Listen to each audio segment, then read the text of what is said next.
All right, thanks for checking our new old show out, our Monday edition of the Prime Sports Horse Report, playbooksports.com Horse Report. We've got several names. John Hardoon not here because it's early in the week, but he will be with us in just 2 days. That's right. That's actually about 36 hours, isn't it, Chad? Because we're going to do it at 9 in the morning on a Wednesday. The problem on the racetrack is everything all blends together. I don't know what time it is. Yeah. You just got in, right? Things are close. You're in Keeneland now. There's a buzz in the air like that old Phil Collins song. Awesome. And we've talked about this all season since the Derby, since the Triple Crown, that this was going to be, especially all summer, that this was really going to be a fun Breeders' Cup. There's a lot of competition, a lot of parity this season. No, 100%. You know, good races across the board with a lot of entrants and a lot of good matchups. And I mean, if you're a fan of horse racing, if you're a fan of gambling, if you're a fan of just good sports, I mean, this is what Friday and Saturday are all about. Friday kicks off with all the 2-year-olds, the future of our industry, and then Saturday is the older horses on the dirt, on the grass, short, long, everything in between. And you actually this year have a lot of fillies running against the boys, actually commingling. So it should be a really, really fun Breeders' Cup. And what we're going to do on today's show is we're just going to give you a little heads up on all the key races, the horses to keep an eye on. The odds just came out, so we do have that. But when we really break down the races, that is going to be on Wednesday's show. So we're going to do a couple of shows, and they'll be posted on separate days on Friday, actually Thursday for Friday's show, Friday for Saturday's show. I'll figure it out. The bottom line is Chad and John will be with me. We'll have one free race per day. And I want to remind everybody, in case you weren't with us on the last show, in about 24 to 48 hours, that's going to be it for Patreon.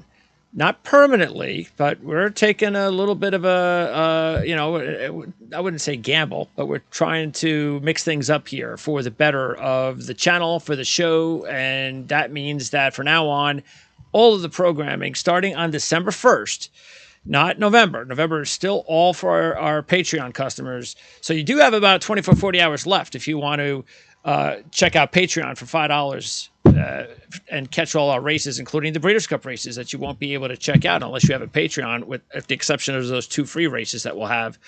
And then that's it. It's all free races. I'm sure you're going, awesome. That's great. I love it.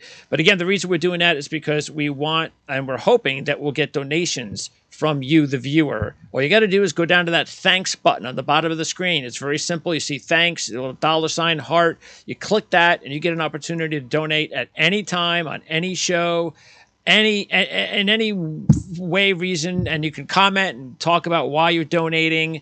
And we want to build a nice little community here, and this is the best way to do it. This way, everybody gets involved on a weekly basis, not on a monthly basis. So, again, that starts December 1st, but that doesn't mean that you can't donate now. If you want to donate now and you're not a part of Patreon, you can do that now. Again, just check out the thanks icon on the bottom of the screen. Let's go ahead and get started, Chad. And first, you talked about those juvenile races, so we're not going to spend a whole lot of time there. That's on Friday. So, and this is the one where these are the hardest races, of course, to handicap as well. So for the fans out there, the gamblers out there that are going to try to take advantage of Friday Breeders' Cup action, are there any particular races or even horses that they should be keeping an eye on? Well, I mean, you start with the turf sprint. That's going to be the first one. You got a full field of 12 going to the gate over there. And there's a couple of horses to me that kind of stand out. Oxymore for the Chad Brown barn. He tried to stretch out last time. I think he's better going a shorter distance. This is 5.5 furlongs, but there's a lot of speed signed up in this race. It's going to be a really, really fun matchup, and you got a lot of horses from Europe and a lot of Americans. About split 6 and 6 almost between. This is almost like a Ryder Cup feel in golf, where it's Team USA versus the world. So should be a lot of fun, a lot of early speed in the race, but really seems like it's going to be a competitive, good race. And that one, do you know what race that is? Number?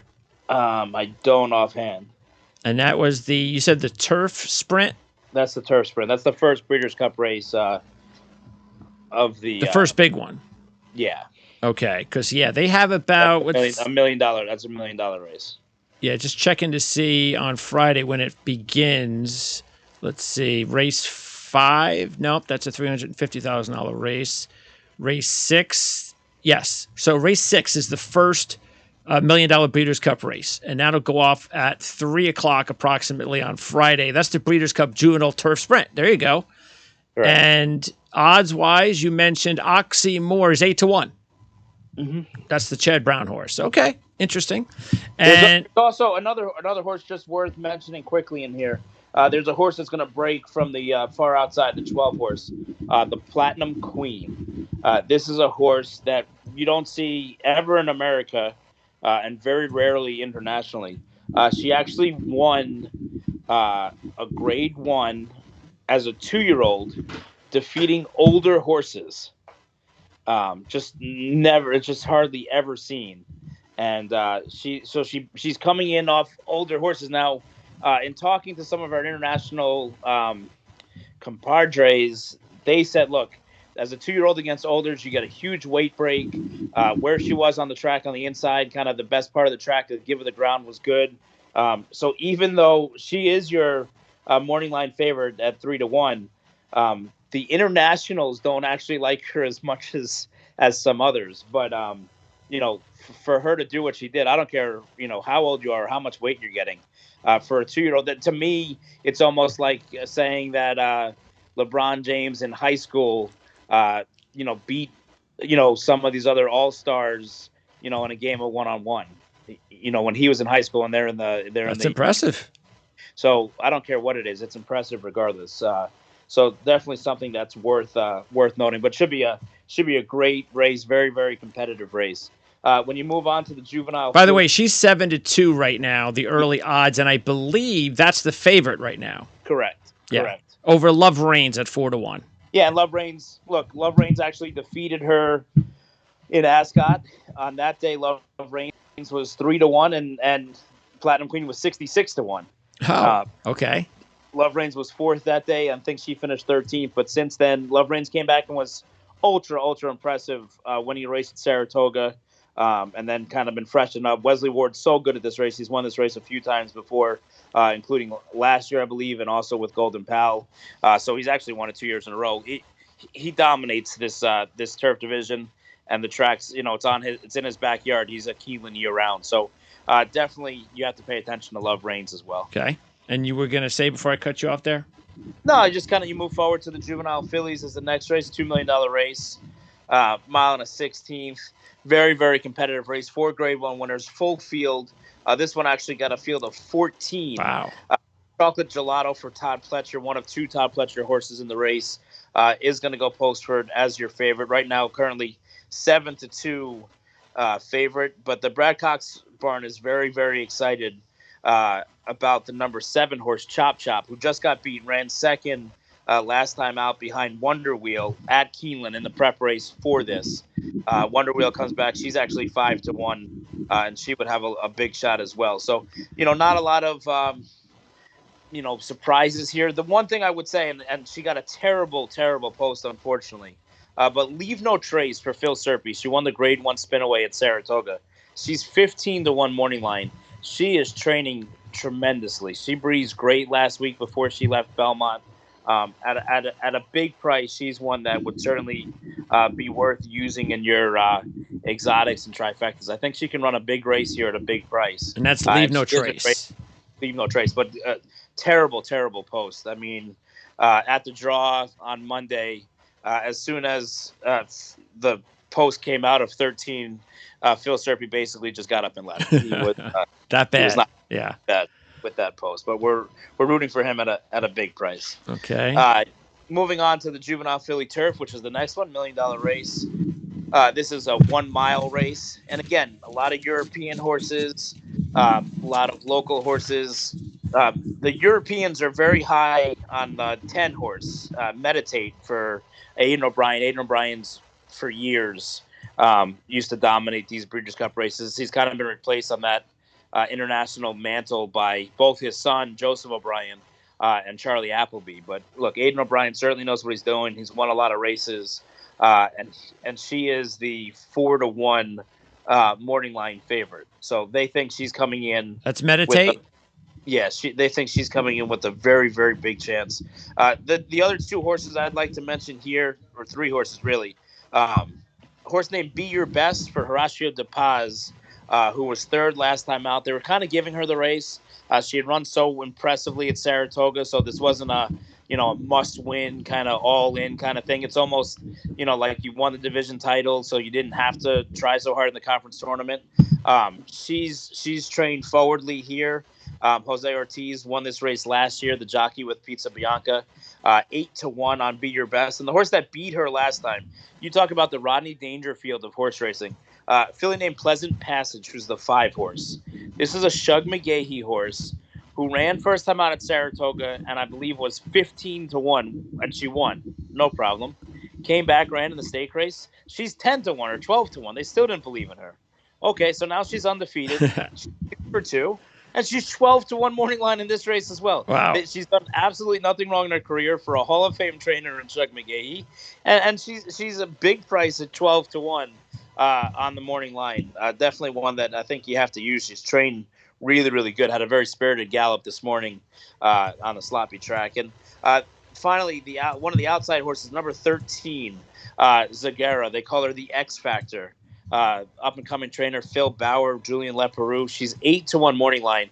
They ran her on the dirt last time, which I don't think is necessarily her preferred surface. Okay. She was 4th, placed 3rd. Before that was probably the most impressive 2-year-old maiden winner at Saratoga the whole summer.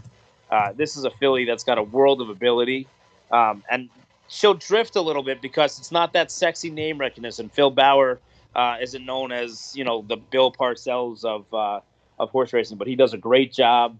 And this is a filly that I think we're going to hear a lot from. Not a great post, that 13 post in the mile turf race, but very, very talented horse. And she'll be running late. She's got a huge turn of foot. Very impressive to see. Then we move on to the Juvenile. Now, is this the top race for the juveniles? Yeah, so whoever wins this race will be widely regarded when you come out with your big boards and your top 10s and everything else. This horse will be the quote-unquote early Kentucky Derby favorite, whoever wins this race. Now, Steve Asmussen has a horse who's not in this race named Extra Anejo, who's 1-for-1, broke his maiden at Keeneland.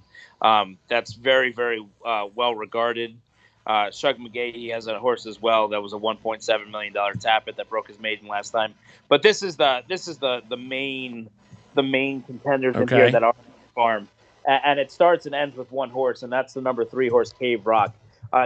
You don't often see 2-year-olds in a race like this that's competitive, where you're bringing kind of east, west, midwest, everything to one spot. They've never run against each other, and this horse is 4-5 on the morning line.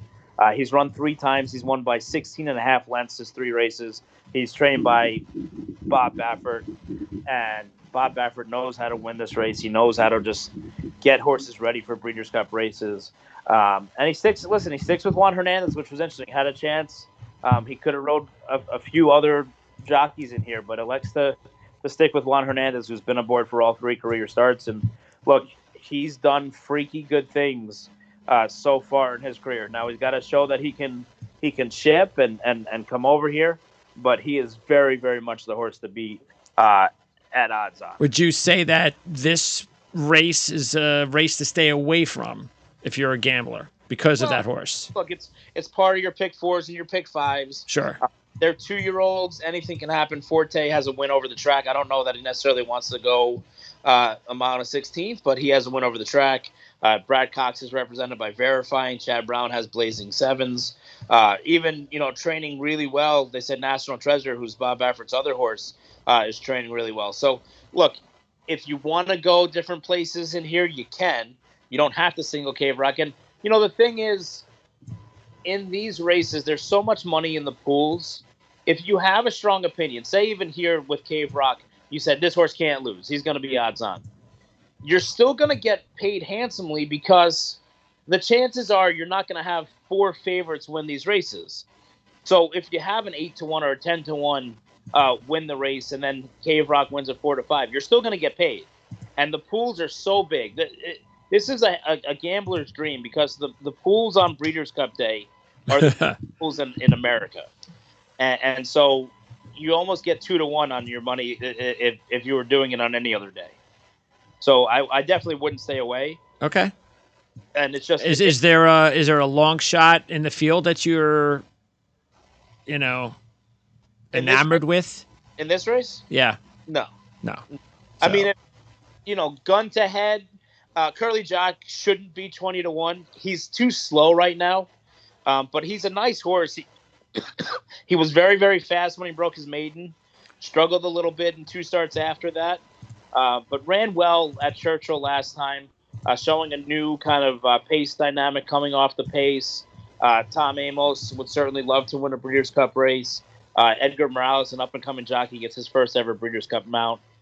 Again, only because he's 20-1, he's a horse you can use, and it wouldn't surprise me if he hits the board. But I'm not sure he's fast enough right now to beat a horse like Cave Rock. Yeah, I'm also going over the sheets, the early ones. The ones that we were able to get early in the week, which we don't normally get.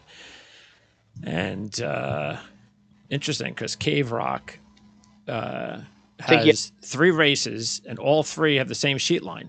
Yeah. So it's a good line, but it's not, like you said, it's especially at this age, it's not invincible. So correct. Okay. Correct. Race number 10. That is the turf, Juvie turf race. Yeah. One we're going to end with. Look, Charlie Appleby won the race last year. Very impressively, albeit very controversially, because they scratched the horse and they shouldn't have scratched him, and then he ran and he won, and yet he didn't win parimutually. He's got the favorite in here, in Silver Knot, who's a good horse. I don't think he brings the same credentials that Modern Games brought with him last year. If you wanted to take a shot to beat him, I'd be okay with that. But it's certainly one you have to respect. I've been watching a horse out in California, the number 2 horse here, Paxa Wallop, who's training very, very well for Jeff Mullins. The horse really looks like it's figuring out the game and getting better. And big, strong horse, good-looking horse, going to be ridden by Mike Smith. And it's a 6-1 on the morning line. And then the 6 horse, and the winner is, who's also 6-1, for our friend Wayne Catalano, who can cook a mean steak. He loves Keeneland. He's got 3 career starts, 2 of them at Keeneland. They both won by open lens. He knows how to win the Breeders' Cup. He didn't just win 1 Breeders' Cup race. He's won 4 Breeders' Cup race. And the old saying goes, if you want to mess with a cat, you're going to get the claws. So bet against Wayne Catalano at your own peril there. Okay, there you go. So that's it for Friday's races. And Saturday, this is when the big ones, this is when the big boys come out. Girls? And it starts, let's see what it starts. Let's see. It starts with the 3rd race. 3rd race, and that is the Breeders' Cup Filly and Mare Sprint. Yeah, which, by the way, wake up early, because I think post time for the first might be 10 o'clock. I think the Filly and Mare Sprint 10:30. Yeah, post time might be 11:15 or something like that for the 3rd race. Oh, the 3rd race. The 3rd race post time is at 11:50. 11:50. Yeah. Okay, so that's 8:50 for our friends in California. So definitely wake up, have your biscuits and your tea and mimosa, and just tune in for racing all day. Or if you're in California, don't go to sleep. Put college football aside for one day, and just love the races. And look, the Filly and Mare Sprint lost a little bit of juice. Latruska was a late, did not enter. She, of course, brilliantly fast filly. She might be retired now, but still, look, you have a 13 horse field, and there's just so many different ways you can go. Goodnight Olive is your favorite at 3-1 for Chad Brown. She brings a 5-race winning streak into the race. She's only run 1 stake race. Now, that was a grade 1. It was at Saratoga, and she was a winner. But some of these other horses have done just as much, if not more than her. I mean, CC, the 6-year-old mare, yes, won this race a year ago, upsetting Gamine. This is going to be her last ever race. You have to look at her. The Japanese last year won 4 Breeders' Cup races, or 2 Breeders' Cup races, and 4 races in Saudi, and 5 races in Dubai. This is their only horse running in Chain of Love. So interesting. You almost have to take it more seriously now, just with the success that the Japanese have had along the ways. To me, the interesting horse in the race is 2.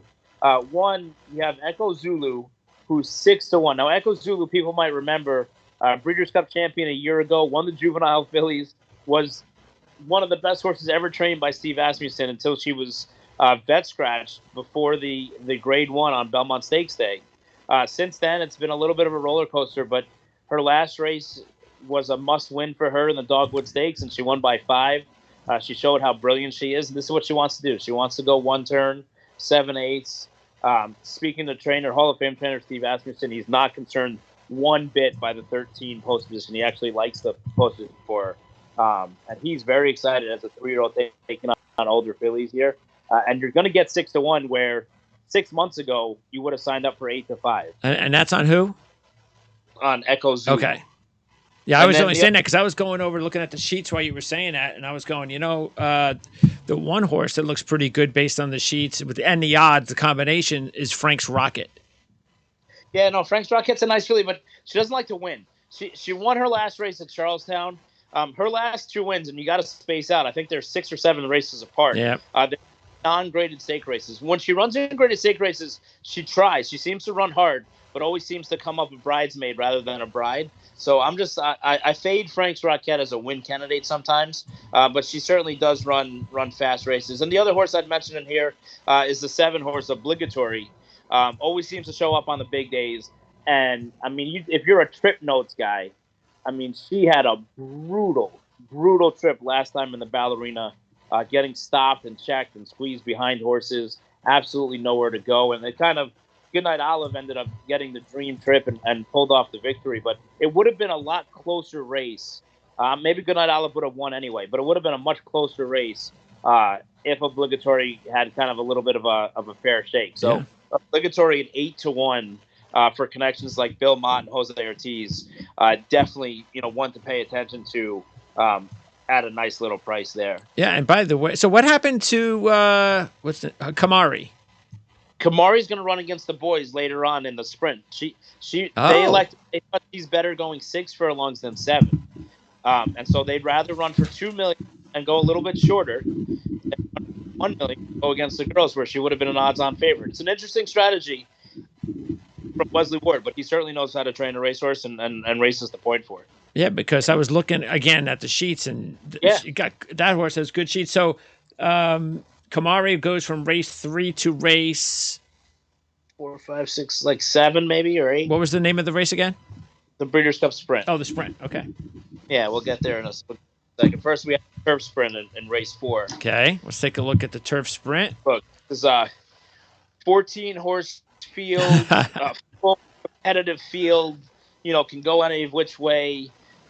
This is a handicapper's nightmare because it's all about the break and the strategy and who does what. Or is it not? Is it Golden Pal? Yeah, right. Golden Pal won the Breeders' Cup Juvenile Sprint. Oh. He won this very race last year, the Turf Sprint. Oh, 2 for 2. So, he's so brilliantly fast. When he's right, there's nobody catching him. He is the best horse and the fastest horse in the world.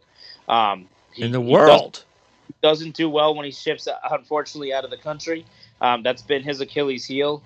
But he has been very good for both Breeders' Cup races, looking for a 3-peat. And he's 2-1. He's your odds-on favorite in a very, very deep field. But I mean, he will break and he will be in front, and you have to catch him to try and beat him.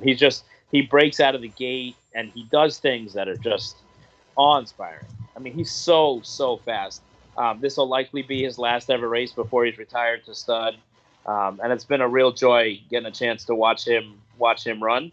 The one thing you have to mention in here, because he wins so much, is Charlie Appleby. He's represented by 2 horses in this race.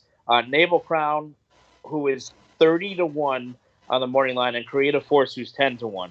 And the one thing that I'll tell you is Charlie Appleby does not ship here for a free lunch.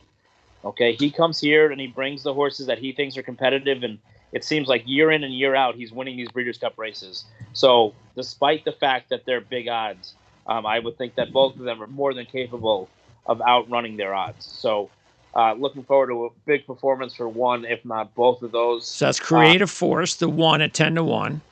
And Naval Crown, the 9 at 30-1. Okay. They're both coming from England. He's not just shipping for the experience. So those are horses you definitely have to kind of pay attention to. And for our friends in Chicago, there's a horse named Go Bears Go, who was second in the Breeders' Cup Juvenile Turf last year. Sprint. He hasn't done anything since then, but maybe Justin Fields and the boys can inspire Go Bears Go to run a big race at 30-1. More than likely, though, this is not the 85 Bears, so I don't think he's much of a contender. And by the way, Casa Creed is a name that we've heard before, and Casa Creed is 6-1, coming off a disappointing last race. Some of these past shows, they were kind of torn. Is he a sprinter? Is he a miler? They ran him in the mile last time. He just didn't really have that same kick. I think he's much better shorter. I just wish – the problem is this race is 5.5. I wish this race was 6.5. 6. 5.5 is just a little short for him. He has a dynamic kick, but – I mean, he's really going to have to put it into overdrive early. If anybody can get him to do it, though, it's Jockey Luis Saez, who you talk about an impressive performance. He won the Keeneland meet, and to do so, he had to win the last race on the card at Keeneland on a 25-1 shot, and he did just that. So he took home the meet. He's riding with a lot of confidence, and he loves his horse. So certainly Casa Creed, one that you root for, and it's a horse we know. I don't love the 5.5. I wish this race was more 6.5. Okay. And race 5, the mile, the dirt mile, and there's the boy, Cyberknife. Yeah, look, you got a little bit of a tough post. The problem with this race is they break right on the turn. So the break is crucially important. It's very, very important that you break out of the gate.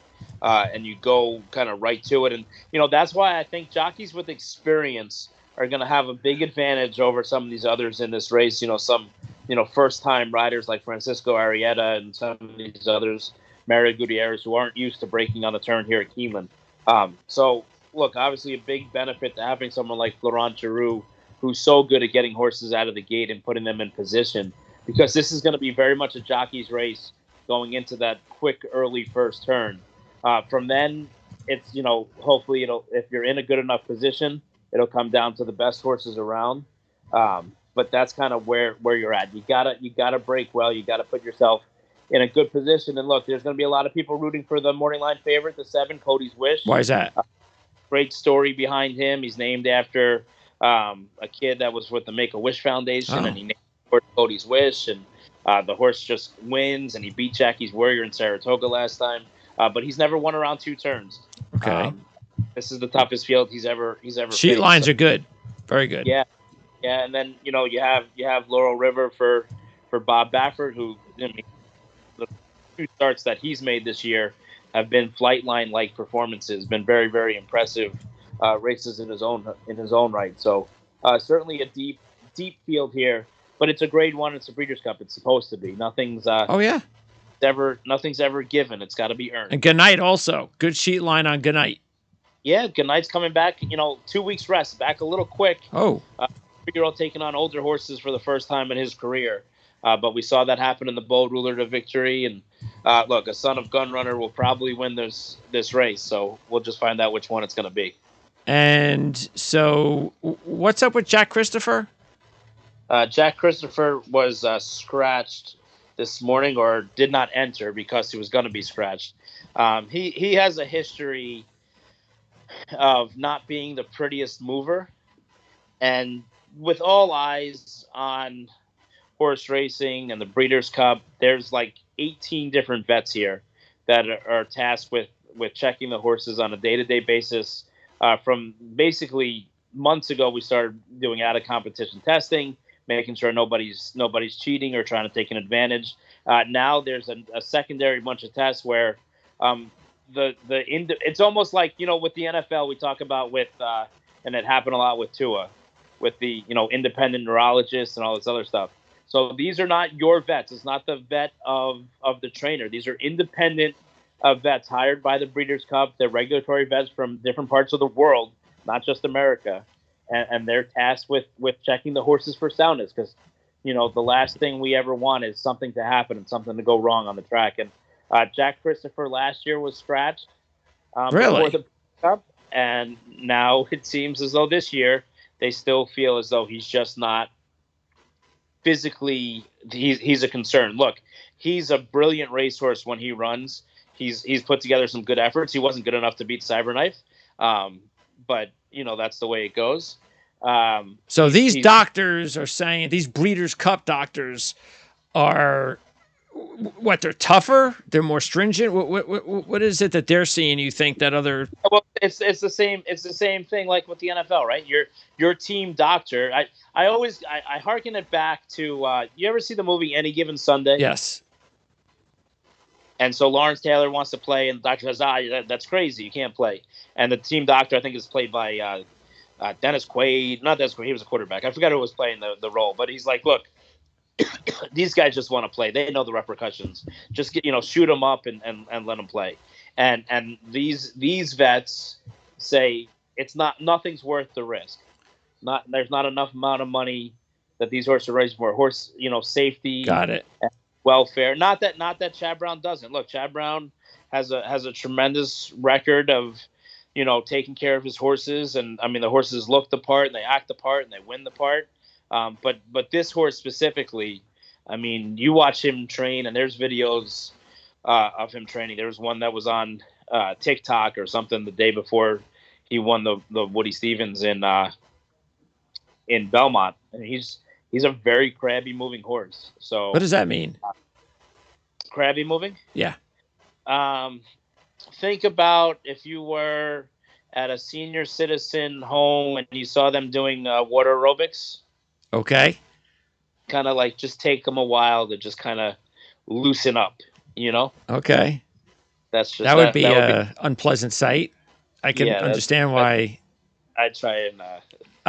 Okay, so is that the only situation that you get a doctor from an event? Is that the only event, or do they do this at Triple Crown as well?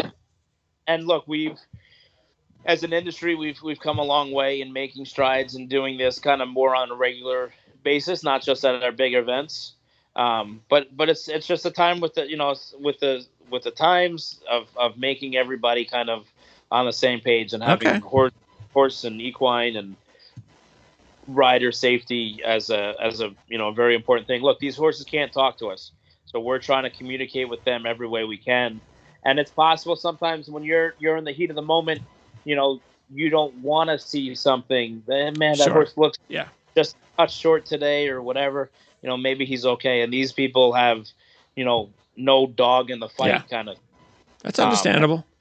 They have to make tough decisions. Sure. And they might not always be right, but they're decisions we'd rather err on the side of caution than not. And that's what Chad basically said. Chad Brown said, look, I mean, he's probably going to get scratched.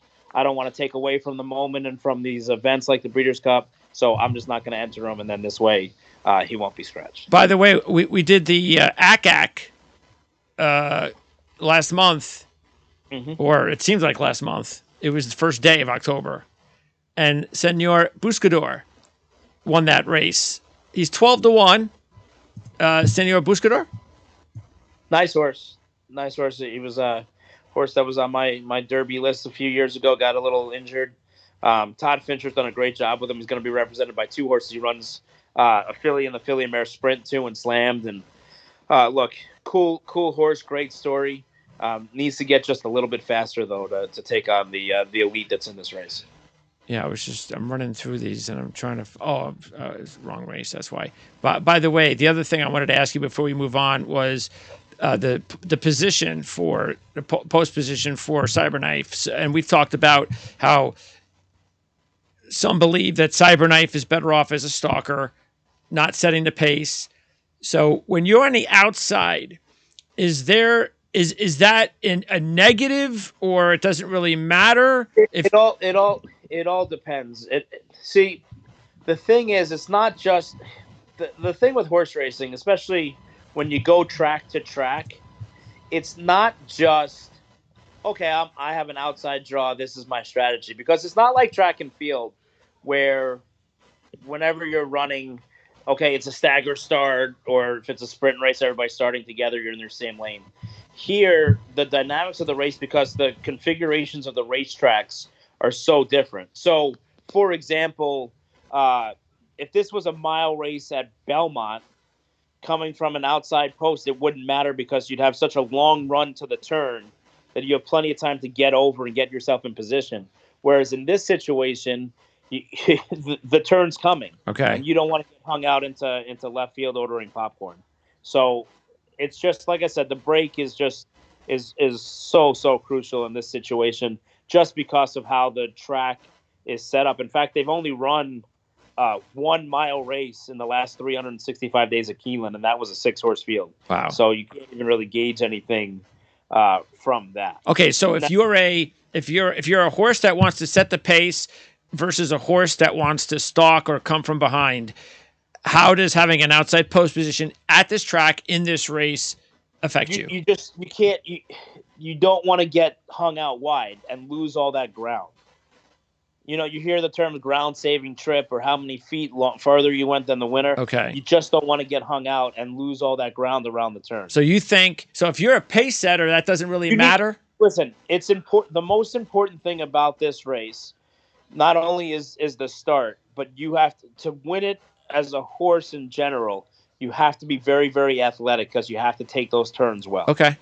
And so the horse, if you're looking at the post parade and you want to make a bet on the race, I would look at the horse who looks to be the most athletic in the race, and that's who would get my money. Okay. By the way, before we move on, I was looking at Senor Buscador's sheet line, and it actually is looking pretty good, coming off career best last time out. So, and I think we're talking about this race on our show. So when we do, we'll get to it, but keep an eye on Senor Buscador as a horse that, maybe finishes second behind Cyberknife. All right, race 6. That is the filly and mare turf. What's special about this race as far as the horses are concerned? Look, this is a race that Europe is excited about. They're represented by horses like Tuesday and Toy. Nashua is actually the 5-2 favorite for Holly Doyle and Thad and John Godston, who hope to have a very big day cap with the turf with Mischief. She's a really nice horse. She ran on Arc Day. She ran a super race just 3 weeks ago. She'll be tough to beat. Chad Brown's going to bring a 3-headed monster to the race. In Italian, yes, who the lead from post 11, 7-2 morning line. Rougier, who's been a total disappointment, being a $3.5 million purchase, but is coming off a Grade 1 win last time out in Woodbine. And Virginia Joy, the German bred, at 10-1 for Irad Ortiz. So he's got the race surrounded against Team Europe. But the horse I actually like in this race at a big price is going to be the number 12 horse, Moira. She's a 3-year-old filly. She's 10-1 on the morning line. She has an unbelievably explosive turn of foot.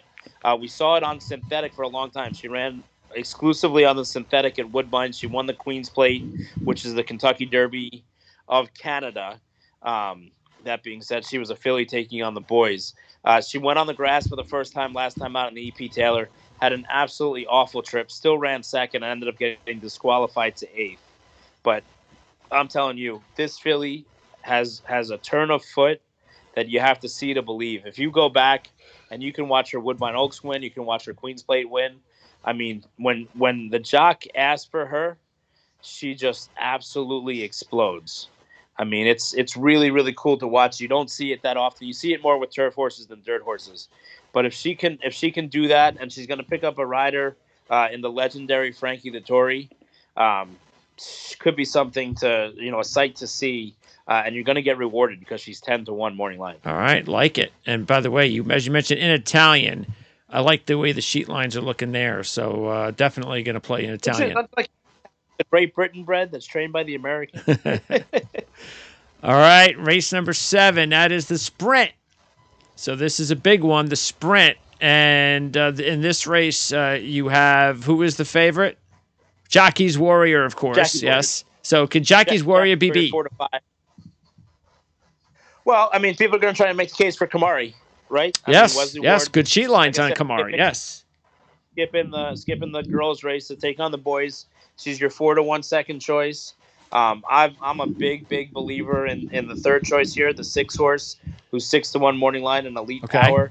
This is what we talked about before, who just kind of has continued to get better. He's put together 3 wins in a row. 6 furlongs might be a touch short for him, especially there's not a lot of early speed in this race to set it up for a deep closer. So that's something that I think is interesting. But to me, this race starts and ends with Jockey's Warrior. He's very much the horse to beat. The only thing missing from his resume is a Breeders' Cup win. He's, wasn't good in the Juvenile. He got hurt last year in the sprint. This is his race to lose. I didn't love him in the Forego last time. It was 7 furlongs. It was back quick off a very, very impressive Vanderbilt score earlier in the Saratoga meet. They freshened him up for this race. Steve Asmussen knows how to win big races. He's about to win his 10,000th career race, which is just absolutely unheard of. He just breaks his own records every day. And I just think Jockey's Warrior is going to be ultra tough to beat. He's so brilliantly fast. And I just think last chance he can get that John Elway moment, win, walk into the sunset, right to Spendthrift Farm and begin his stallion career where he has 500 mares supposedly waiting for him. Lucky dude. By the way, yes, if there's a horse sheet-wise that looks like he has the best chance is Kamari. So, all right, let's now move on to the 8th race, and that is the mile. So the mile, the favorite in this one is what? Modern Games at 7 to 2. Modern Games. Look, Modern Games, brilliant last year, Breeders' Cup Juvenile winner. Came back, was okay this year. Went to Canada, won the Woodbine Mile by like the length of the stretch, and everyone proclaimed him. They basically wanted to cancel the Breeders' Cup Mile and just hand him the trophy, just mail it to Dubai, and be done with it. But he ran back 3 weeks ago, and he was kind of flat. Now, that race was a straightaway. It's a different kind of feel. Just a different kind of race. Maybe he wasn't really super comfortable. I didn't love how he traveled there, and I'm a big Modern Games fan, and I'm a big believer in Charlie Appleby. But I wish he would have looked a little bit better. He looked a little flat to me. They clear quarantine tonight. They'll be on the track tomorrow, so we'll have a couple days to see him before we regroup on Wednesday and talk about this race with Jonathan. And I'll be able to give you a little bit of a better opinion. Well, he definitely bounced, because when you take a look at the sheet line, correct, he was off his best race by far, and then he had just a terrible number in his last race, which is a good thing for this race, because you expect him to come back to reality a little bit. Possibly. But this is the Annapolis race, right? Yeah, I want to see how he looks. Kinross, the second choice for Ralph Beckett, also comes from Europe, ran a big monster race. Arc de Triomphe Day, stretching out to a mile now, shouldn't have any problem doing that. But, another one, I want to see how he trains out of quarantine, see if he's held his weight from that last race. He'll be making his third start in 34 days, looking for 3 straight Group 1. Who's that? So, who's that? Is that Annapolis? King Ross. King Ross. King Call is that? Yeah. Wait, who was it? King. Yeah. Got it. Okay. What about Annapolis and also Ivar?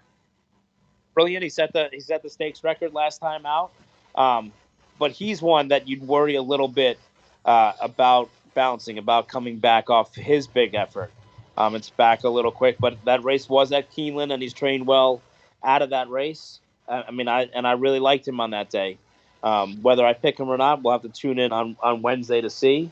But certainly an interesting one. And then one that had just a terrible draw with the outside post here, number 14.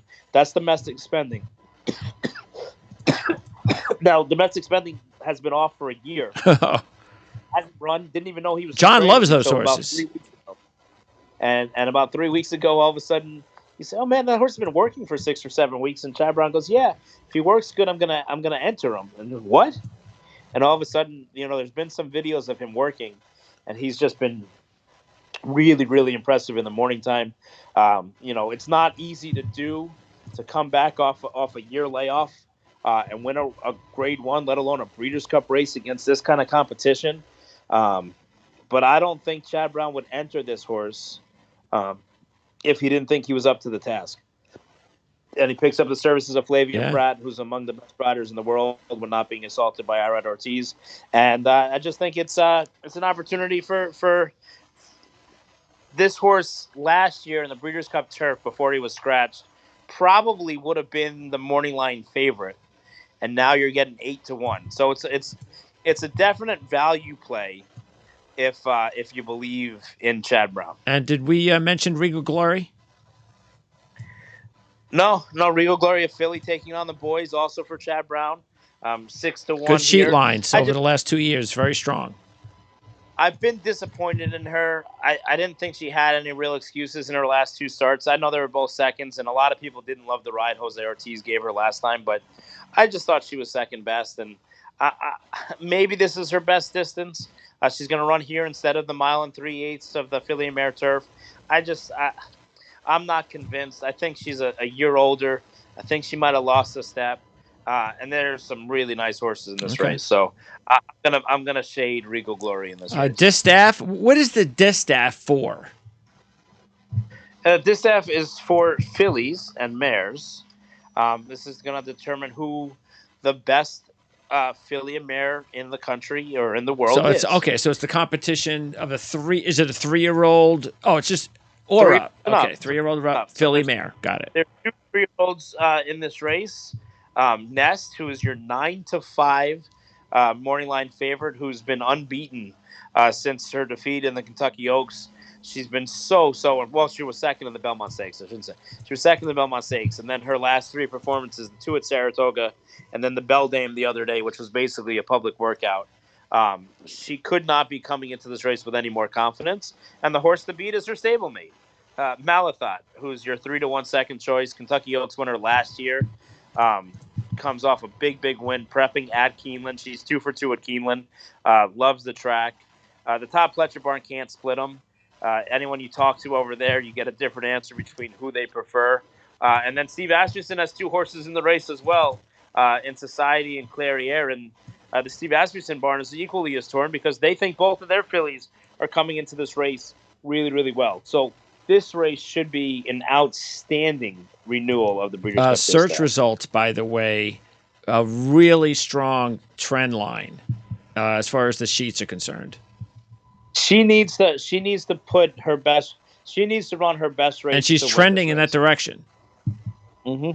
No, they're searching for those results for sure. Okay, and then finally, the turf race. That's the 10th race. And the turf race favorite right now is who? Who is the favorite? Your favorite is going to be the number 5, Rebels Romance. 3-1 shot. Charles Appleby. This was a horse that toyed with running in the Kentucky Derby. He won the UAE Derby last year. I'm 99.999% that this is the first ever morning line Breeders' Cup turf favorite who's coming in off a prep victory in Germany. Okay. Not something you often see. Germany's not known as a hotbed of turf horses. But the thing that's the most interesting of everything is Charlie Appleby has 2 horses in this race. He has Rebels Romance, and he has a 3-year-old Nation's Pride. William Buick and James Doyle are his 2 contract riders. William Buick gets first call. And despite the fact that they've made Rebels Romance the morning line favorite, William Buick ends up on Nation's Pride. Now, this doesn't mean that he's right or wrong or anything like that. But it's interesting to note that Buick thinks that Nation's Pride has a little bit, even if it's the slightest of margin, of a better chance to win than Rebels Romance. Well, Rebels Romance, I'll tell you right now, the sheet lines aren't all that impressive. No, and look, he's been good. He's gotten better as the years gone on. But like I said, Charlie Appleby's done a good job of placing him. He's avoided running him against anybody of real talent. I appreciate him coming here. And like I said, I'm a big Charlie Appleby fan. And if he wins this race with either of those 2 horses, I'm not going to be surprised. But this is not. Neither of these 2 horses are the nuts, as they would say in a Texas Hold'em kind of thing. They're both very nice horses, but they're not unbeatable. And I'm going to give you a horse at a big price that you have to keep an How about eye two of on. them? And well, the number There you go. 4, That's one of them. Broom. Broom. He comes in off 2 of the worst rides I've ever seen in my Okay. life. And it's surprisingly, you see here, Ryan Moore elects to ride Stone Age, which leaves the mount open on Broom, and Irad Ortiz. That's a big jump also up. Assassin as the Terminator, as the Puerto Rican like Paco it. Lopez. He will do everything he can to win this race. That's a big price on Love a it. horse who is very live. Absolutely. I've been waiting for the right trip. I think Irad fits this horse like a glove. Yep. Maybe not OJ's glove. And you just kind of hope that he trips out. He's got a great post in post position number 4. And I think this horse at a big price can really surprise a lot of people. And look, people are going to be rooting for the 2-horse Warlike Goddess. That's the filly taking on the boys. It's kind of been a trend of this whole show we've talked about. Taking on the boys. Bill Mott thinks she's better at 1.5 miles. So Chad Brown shortened up to the mile to take on the boys. Bill Mott goes longer to take on the boys. Didn't like that tweener distance for the filly and mare turf. She was impressive winning the Flower Bowl last time out at Belmont. This race is much tougher than that race, though. Well, and I'll tell you right now, sheet line wise, Broom has got it. So Broom has had 3 excellent races that not many horses in this field have more than 1 or 2. So, like you said, if that horse gets the right ride with a rider like Irad Ortiz, wow, that is that's one that we want to see at the window. That's one we want to see pay off on Saturday. Okay, and now we head off to race number 11, the final race, the Classic, and you got Flightline at 3 to 5. Good night, everybody. Look, I'm torn. I'm torn, Greg. I'm torn. Okay, what are you torn about? Speak to me. So, the hype machine. It's midterm elections are coming up on Tuesday. Yeah, no, we can't forget. Yeah, and you watch those ads, and they talk about how great somebody is or how terrible somebody is. The hype machine is in full overdrive. Oh yeah. Oh, this horse can't lose. Flightline is so much in that sphere that he can't lose. That makes me think he can lose. Maybe it's the contrarian in me. I don't know. Look, he gallops. I mean, he's one of the best galloping horses I've ever seen. His breeze the other day was right on par. He's been special from the beginning. He does everything the right way, other than really run. He's run 5 times in his life. And before the Pacific Classic, when we did the show, and we said Flightline was going to win that race, and we said, well, I want to see him get looked in the eye. And there was a horse that was briefly in front of him, but the horse wasn't much horse. No. I want to see what happens here. Here's my only thing. And Jonathan's going to come on the show on Wednesday, and he's going to say that Flightline is going to take flight. He's going to win by 78 lengths. He can start the race from Churchill Downs and still win. Blase, blase, blase, blase. Yeah. And I just feel like maybe he will. And he's obviously and he might be the best horse since Man O' War, or since Secretariat, or whatever. Well, guess what? Those horses all lost. Okay, this horse is not. He's only run twice this year. He's had his issues along the way. I didn't love how he jogged this morning. Hopefully, he looks a little bit better the next couple of days before we do the show on Wednesday. He's the most likely winner of the race, but this is the toughest field he's ever faced. It's an awesome. I mean, there are 4 legitimate, at least 4, that are legitimately very, very elite horses based on the sheets. Look, he's not going to be in front. Okay, Life is Good is going to be in front in this race, and I don't think jockey Irad Ortiz, especially the way he's been riding of late, is going to do this horse any favors in Flightline. He will take out every trick in the book. It's almost like the Karate Kid movie with Cobra Kai. Okay, he's going to do everything he can to make Flightline's task as difficult as is humanly possible. Unfortunately, his tag team partner, Jose Ortiz, wasn't able to pick up a mount in this race, so they can't tag team Flightline. But at the end of the day, he's going to do everything to make Flightline's job that much harder. And if he's able to make the lead and battle for the lead, and Flightline comes up to him, and then they might throw down, and Flightline might run by, or it might soften both of them up for something like a late kick from Epicenter, who's learned to close a little bit. Hot Rod Charlie, who's always game for a fight. Rich Strike's getting better. Olympiad's got just one loss on the year. Taiba. Taiba's another one who is an improving sort. Life is good. And so to me, I'm not ready to hand over the winner's share of the $6 million and send this horse to the metaverse to sell 2.5% of the horse for $100 million and whatever the case may be. This horse needs to prove it. And look, he very well he probably will. Yeah, sure. We can sit there and we can talk on Monday next week and say, man, Flightline is a real thing, and we're going to change Flightline from his name to an adjective, and it's just going to be a Flightline-like performance, and that's how we're going to term things whenever they're spectacular.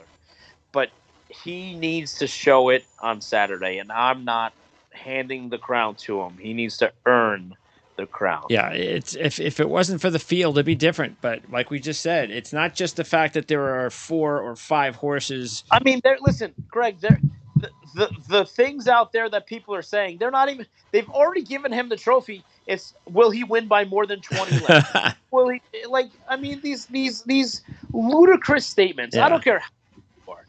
These statements are ridiculous. They're just too. The competition's too good in this race. I think so. Because really, it's a numbers game. You don't just have one. You have 5 horses that all you takes is one of the 5 to put the best race of his day together, get the best trip you could possibly get. And all of a sudden, so it's basically 5 really good horses against one elite horse. Like maybe all-time great ever horses still. Even the best of the best sometimes lose. The one thing I can tell you in this race for sure that's different from any other race that Flightline's ever run in is this is an 8-horse field, but it's 7-on-1. Flightline will have a target on his back. All 7 jockeys will know where. I haven't seen a race like this since Smarty Jones ran in the Belmont Stakes. And I was so confident that Smarty Jones would lose the Belmont Stakes, not because he wasn't the best horse in the race, but every single rider made it their goal that Smarty Jones and Stuart Elliott were not going to be the ones that win the next Triple Crown. And Flightline might be better than everybody, and it might not matter. But I promise you, if you think Sonny Leone was trying to hop on Hot Rod Charlie last time, he'll dismount his mount. And I'm like, these riders will know where Flightline is at all times. And he's going to have to not only be the best horse in the race, he's going to have to be much the best horse in the race. And he's going to be at odds of 1-9. He's 3-5 morning line. He will probably go off at 1-5. And